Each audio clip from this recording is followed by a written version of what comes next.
Assalamualaikum warahmatullahi wabarakatuh. Halo adik-adik, ketemu lagi nih kita di pembahasan materi Rai dan Budi Pekerti. Nah, kali ini kita akan membahas mengenai materi kelas 9 bab 2, meyakini hari akhir dengan mawas diri.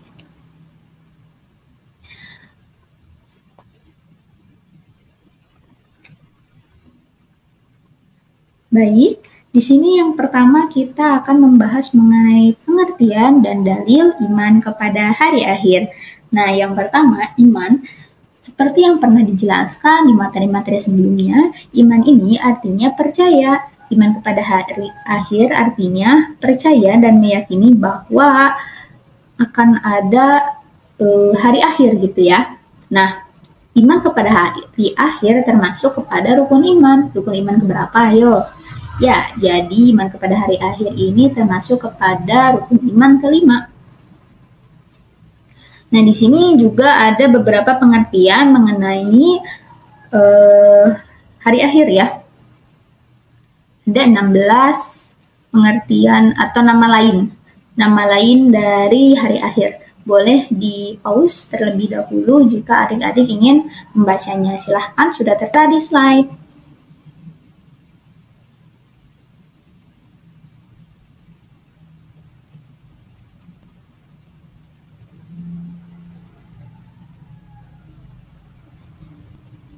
Nah, ini yang di sini, yang ada di sini itu merupakan nama-nama lain dari hari akhir ya. Kemudian di sini juga dicantumkan mengenai ayatnya bahwa hari akhir atau kiamat itu adalah suatu kepastian yang akan datang.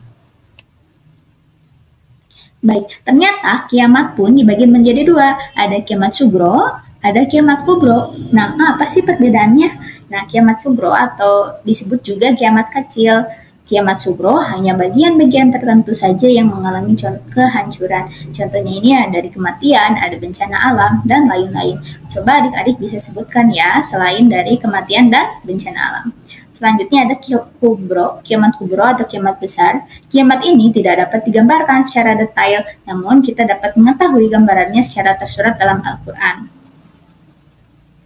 Nah, kiamat kubro ini tidak diketahui oleh siapapun kapan akan datangnya. Yang pasti kiamat ini akan datang, entah kapan, namun akan Allah sudah menggambarkan ciri-cirinya ya. Bagaimana akan datangnya kiamat besar ini. Namun kita tidak tahu pasti kapan datangnya kiamat kubro ini. Baik, selanjutnya, berikut tanda-tanda sebelum datangnya kiamat berdasarkan hadis Rasulullah SAW. Yang pertama, keluarnya Dajjal yang mengajak manusia kepada jalan sesat. Yang kedua, keluarnya Imam Mahdi yang akan menegakkan keadilan. Yang ketiga, turunnya Nabi Isa bin Maryam. Yang keempat, keluarnya Ya'juj dan Ma'juj. Yang kelima, munculnya awan hitam atau dukhon. Yang keenam, terbitnya matahari dari sebelah barat. Dan yang terakhir, keluarnya binatang melata pada pagi hari. Adapun di sini ada rangkaian peristiwa kehidupan di akhirat. Yang pertama ada Yaumul Barzah atau alam barzah. Yaumul Barzah dikenal dengan alam kubur, merupakan pintu gerbang menuju akhirat. Dengan demikian, alam barzah menjadi batas antara alam dunia dan alam akhirat. Yang kedua ada Yaumul Ba'ats. Yaumul Ba'ats merupakan hari dibangkitkannya semua manusia dari alam kubur. Sejak manusia pertama yang meninggal menuju kepada mahsyar. Kebangkitan manusia ini akan terjadi setelah ditiup sangkakala yang kedua oleh malaikat Israfil. Seluruh manusia sejak zaman Nabi Adam sampai manusia yang terakhir akan dibangkitkan dari alam kubur. Kemudian ada Yaumul Mahsyar atau Yaumul Hasyr. Yaumul Mahsyar atau Yaumul Hasyr adalah masa atau hari dikumpulkannya seluruh manusia setelah dibangkitkan dari kuburnya. Tempat dikumpulkannya disebut dengan padang mahsyar, yakni tempat yang sangat luas dan tiada pepohonan sedikit pun. Selanjutnya ada Yaumul Hisab. Yaumul Hisab adalah hari perhitungan amal perbuatan manusia selama menjalani hidup di dunia. Pada hari perhitungan amal akan diperlihatkan semua perbuatan kita selama hidup di dunia. Kemudian ada Yaumul Mizan. Yaumul Mizan adalah hari ditimbangnya amal perbuatan manusia ketika di dunia, baik amalan kecil maupun amalan besar. Setelah itu ada yaumul jaza. Yaumul jaza merupakan hari dibalasnya amal perbuatan manusia seluruhnya. Perbuatan kita tidak akan ada yang luput dari pembalasan. Kemudian ada surga dan neraka. Surga dan neraka adalah tempat terakhir kita atau tempat terakhir pembalasan manusia. Apabila manusia berbuat baik dan amal baiknya banyak, maka akan ditempatkan di surga. Sebaliknya, jika amal manusia buruk dan banyak amal buruknya, maka akan ditempatkan di neraka.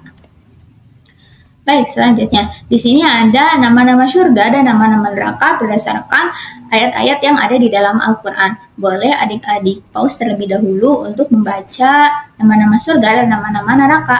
Di antaranya kalau surga ada surga Firdaus, surga Aden, surga Ma'wa, dan sebagainya.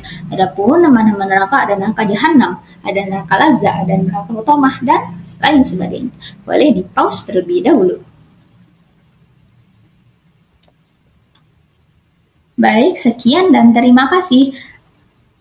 Sekian saja penjelasan mengenai bab 2 kelas 9 ini. Semoga bermanfaat. Mohon maaf apabila ada kesalahan. Wassalamualaikum warahmatullahi wabarakatuh.